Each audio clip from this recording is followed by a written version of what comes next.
So I'm going to quickly go through some remote job search tips. These are sort of organized by your basic job search process, so resume, interview, networking, but they're targeted more towards remote work. And I'll start with the first one being, and we've talked about this, but drilling down and looking for that match.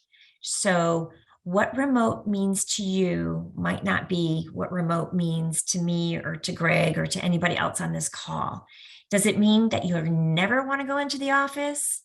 Does it mean that you're okay for going into the office sometimes? What does sometimes mean? Does it mean 1 day a week, 2 days a week, 3 days a week? Does it mean going into the office but leaving before 5 o'clock every day so that you can do some work at home, so that when your kids come home or to care for an aging parent? Are you fine working regular working hours, or do you prefer a company that allows you to work at night? You just have to be on maybe between 10 and 2 every day. Or are you just looking for remote work on the nights or the weekends? So all of this, I encourage you to really think about it, to write down your answers, and then to prioritize which ones are showstoppers, meaning if I can't work at home 2 days a week, at least 2 days a week, I'm not gonna entertain the job, right? And which ones are you willing to give on? Which ones are you willing to give entirely on? Or which ones are you willing to perhaps negotiate? I think that's really important. And then as you get to know companies and start to interview, you've got to ask them these questions, right? So that you know going into a job exactly what the arrangement is. Companies right now are a little bit wishy-washy on this. I would press them on it, because if they're only doing themselves a disservice if they're kind of like, well, yeah, I think you can work. You should be able to work 100% remote, and then all of a sudden they assign you to a boss who's like, what? That's not my team. Maybe somebody else's team works 100% remote, but mine are all required to come in. So you want to make sure you talk this through with your employer. So here's the technology piece. Working remotely requires good technology skills. There's just no way around it. So you are going to be observed and tested throughout the interview process. They're going to be watching how easy it is and how comfortable you are on Zoom. Do you know how to share your screen? Do you know how to use the chat? Do you know how to fix your audio, blur your background? Is your lighting good? All of that, they're going to be checking throughout the job search process, or the hiring process. So make sure you've got the equipment. Make sure you know how to use, you don't have to use every single communication tool, but if you know Zoom, then you're going to be okay on Microsoft Teams, right? Project management, task management, collaboration software, really important that you understand that it's out there. You don't have to be proficient in all of it, but a lot of these softwares, you can get a free 30-day trial. You can go onto their help desk and learn about the software. The more you're familiar with how they work, how one works, they all kind of work similarly. So just to get enough of a sense, I wouldn't spend a ton of money purchasing these kinds of softwares or getting trained, because there's hundreds of them out there. So you're going to get trained in one, and then you're going to get hired by a company that uses something different. But just getting exposure to it is what you should be thinking about right now. And then the whole file management and file sharing, Dropbox, Google Drive, and making sure that you understand how to use these tools is really going to help you not only in your job search, but it's going to give you confidence. And confidence is a great trait that you can project onto an interviewer, and they're going to like you more when you're confident. Not overconfident, but when you're confident. So we've already talked about this, being open to on-site, whether it be for initial test period, for training, for regular check-ins. being, available for conferences or all hands meetings, for team building, showing that flexibility works both ways. It's not just about what you need.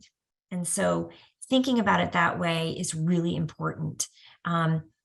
If a company is going to give you flexibility, you need to be flexible and support their needs as well. And so just making sure that in your communications that you project an openness and a flexibility, I think is really important. Tip number 4, on your resume, you're going to want to highlight any jobs that you had that were remote, or any skills on your resume that are needed in a remote environment. So you can do this in a lot of different ways. You can add keywords to where the heading on your resume, in a chronological resume, where you put your job title. If it was remote, I would put in italics 100% remote position or hybrid position, or you can incorporate it into your bullets. On your profile, you can at the top of your resume, your summary, you can also say up there you have experience working in hybrid work environments or 100% remote work environments. Putting that up there is really helpful because people tend to hire people with experience, right? Including those digital technology skills. So if you know Zoom, put Zoom down. If you know GoToMeeting, put that down. If you know project management tools or communication tools, digital collaboration tools, Dropbox, Google Workplace, put those down on your resume as well in the skills area. And then, making sure that you think about the types of skills that the self-starter, those types of personality traits, open to feedback, those are things you can put down in your profile or summary at the top as well. And then there are skills that maybe you didn't work remotely, but they're skills that remote workers need to have. I would highlight those skills as well. So an example would be coordinating virtual meetings across time zones, or managing a distributed team, supporting employees in various locations or various time zones, collaborating with somebody else who worked remotely, or using the technology for communication, for file sharing, for project management. So those types of skills you're going to want to highlight on your resume as well, in your bullets. Participating in remote networking, the more comfortable you are doing that, the better. So in this respect, you are, throughout your job search process, you are using skills that you will need to use in a remote work environment, right? So, and the other reason why I have this slide here is that if you start to do a lot of virtual networking and go to virtual networking events, those tend to be events where you're going to find people who are hiring for virtual work or are looking for people for virtual work. So there's a whole community out there, what they call digital nomads, people who are going to only work 100% remote. They travel a lot. They actually have a lot of online communities for each other because a lot of them are freelancers and consultants. And so they tend to give each other business. So if you're really interested in it from that perspective, there's a lot of networking groups out there for you to join that will basically be a built-in virtual work community for you. That can be a supportive community, but can also lead you to jobs. Getting camera ready. We talked about this a bit earlier, but just making sure that you mastered the standard technology features is really important. And turning on your video is really important, especially for your job search. So making yourself memorable is probably the key thing you can do when you meet somebody when you're looking for work, right? You'd be surprised when I'm around our conference room every Wednesday when our account executives are going over all their clients and the jobs that they have, and we are generating ideas about what candidates would be good fits for jobs. Oftentimes you hear my team say things like, gosh, I can't remember her name, but remember that person that used to own a ballet studio? She was a professional ballet dancer, and now she's a marketer. And you remember people by seeing them, and you remember people by the interesting little tidbits they tell you, right? And so turning on that camera in a virtual meeting like this meeting, asking a question, introducing yourself in a positive way, telling me a little bit about your background is making you memorable so that you can send me an email and I'll remember you, right? That's why the camera is so important. Targeting companies that have 100% remote or partially remote or flexible workplaces, you're going to want to target those companies on your job search, and you want to, in not just to do research, but once you find a company that you think you want to work for, that you can tell from their career page have remote work opportunities, you're going to want to find those employees that work there. You want to connect with their employees. You want to find an inside champion to walk your resume down the hallway and say, this person is looking for remote work. I've spoken to her. She's great. That's what you want to do. That is your goal. So when you are finding companies that you think would be good fits for you, that have remote opportunities, ask yourselves these questions. Where are they going? Where are they hiring? Are they going to job fairs? Where do their employees go? Can I find an employee that works there on LinkedIn to connect with? And I ask that employee for a 20-minute Zoom, just to get to know them and pick their brain. It's never, I want a 100% remote job. Do you have any? It's more, hey, I'd love to talk to you about what's going on in your company. Where are there areas of growth? I'm thinking of transitioning and I'm exploring opportunities. It's much more lower key and a softer sell. But try to find people that work at the companies you want to ultimately work at, because it's often people that will lead you to your next job, not an online job opening that's going to lead you to your next job. Just a few more networking tips here.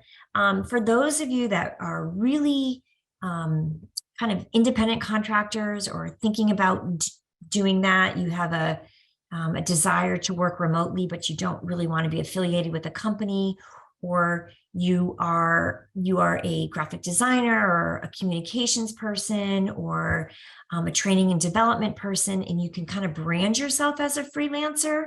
Sometimes that's a way to sort of get yourself in there, get yourself in the door, or get yourself into a virtual community that you can find work through that community. So LinkedIn, Facebook, there's a lot of online virtual nomad groups that you can join, and to see if you can get some remote work on your resume that will often help you get more remote work, right? There's a lot of job boards that are dedicated to remote work. I have a link I think in a slide or two about that. Offering to complete a project for free, just to put on your resume that you have experience working remotely. Find a friend, find somebody that you know that owns a company that could utilize your services, so you can say that you have that type of remote work experience. You are going to find jobs that might not look like they are remote, but if you are a fabulous fit for that job, you might be able to negotiate for a hybrid or remote arrangement. So hook them with your talent first, and then negotiate for the flexibility you want once they bite, right? Once they want you, they're more willing to give you the flexibility that you will desire. Get ready for video interviews. That's now almost all of our interviews, first interviews, are all video interviews. So It's going to be a part of, certainly if you're looking for remote work, it's all going to be done by video. So get used to those video interviews, get used to live video interviews. They can be done by panel and group interviews now. And now there's a lot of software out there. It's you might be invited to interview, and the person will say to you, okay, I'm going to send you a link. Your first interview, the first screen is going to be done through a program, and you click on the link, and there's a whole bunch of steps where you actually are asked a question, you're given the prompt, and you have maybe 3 times to record your answer. You pick the best one, you click submit, and it goes to into a portal, and it goes back to the employer. So there's a lot out there that these are particularly the bigger companies that have more money to purchase this type of software are using this more and more. And then video introductions for networking. So get comfortable emailing somebody and asking if they're willing to meet with you over Zoom or Google Meet, or recording a video as opposed to just sending your bio. You can record a video and send that as well. Again, this is all showing that you have that technical currency to work in a remote environment. These are just questions you should be ready to answer. A good interviewer who's hiring you for a remote position is going to ask you these questions, because how you answer these questions is going to give them a sense of whether or not you will do well working in a remote environment, right? That third one, do you prefer to work independently or with others, is kind of like a trick one, because remote workers have to do both, and they have to do both well, right? Be ready to ask about a company's remote work culture. So these are questions you should be asking an employer. Maybe not on the first screen, maybe towards the end when they start talking about their company and they start talking about their remote work policies. That might be an appropriate time to drill down a little bit further and get some specifics. But some of these would be good to ask in a first interview, like what kind of communication tools does your company use? So if you ask that question and you say, do you use online project management tools? Do you use any file management, file sharing, collaboration tools? By asking that question, you sound like you know that that's what's needed, right? So good questions are indicative of a strong candidate. And then asking very specifics about, expectations about your workspace, about equipment, security, working hours, very, very important. So don't let somebody who says, yeah, we're pretty flexible here. Again, their idea of flexible might not be your idea of flexible. So don't get excited by that and then jump at that opportunity without really asking some hard questions. And I talked a little bit about this, but negotiating for the flexibility you want, you hook them with your talent, and then you negotiate it. And negotiating for flexibility is never, my mom just moved in with me and she's starting to, she has a kind of early onset dementia, and I just need to be around. And that's really why I'm looking for a remote job. You don't want to, that might be the case, but it's never at this point when you're negotiating about what you need. It's about why you make the business case for that employer. It should be a business case as to why they hiring you remotely will be an advantage to them. So how much more work can you possibly get done maybe without a commute?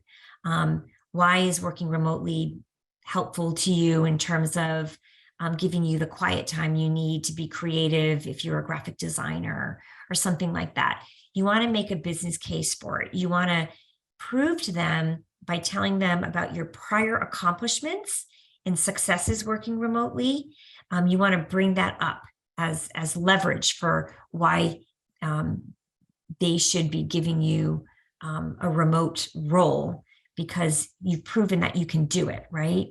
So talk about how you're going to manage your time, how you're going to set goals, how you're going to track outcomes. Talk about how your home office is set up, the kinds of technology that you're going to use. And then whatever you end up deciding on, while it's important to be flexible and to understand that things can be modified, it's also helpful to have it in writing and to start with some type of schedule. So you might modify that schedule after both you and the employer kind of figure out if it works or not, but at least having it in writing gives you a basis, right? So that somebody can't come back to you in 2 weeks and say, I've changed my mind.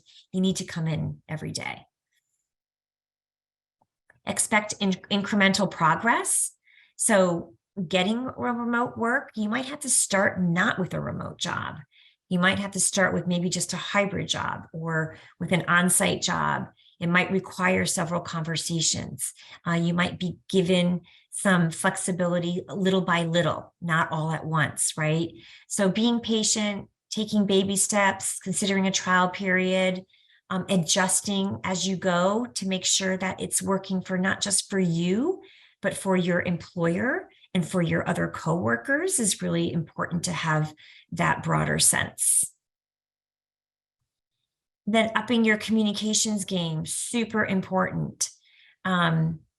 Making sure that it's so important in any job to communicate. It's especially important if you're working from home. So checking in at the end of the day, checking in the morning, asking for feedback, not using a text or an email if an issue becomes sensitive, or if you can't read the tone of an email and it kind of rubs you the wrong way, don't just quickly email back and show emotion. Pick up the phone and say, hey, I want to talk to you about this. So finding those opportunities for FaceTime, super important. Here's resources, just a bunch of links. That first one is a woman who's she's a very well-known job coach.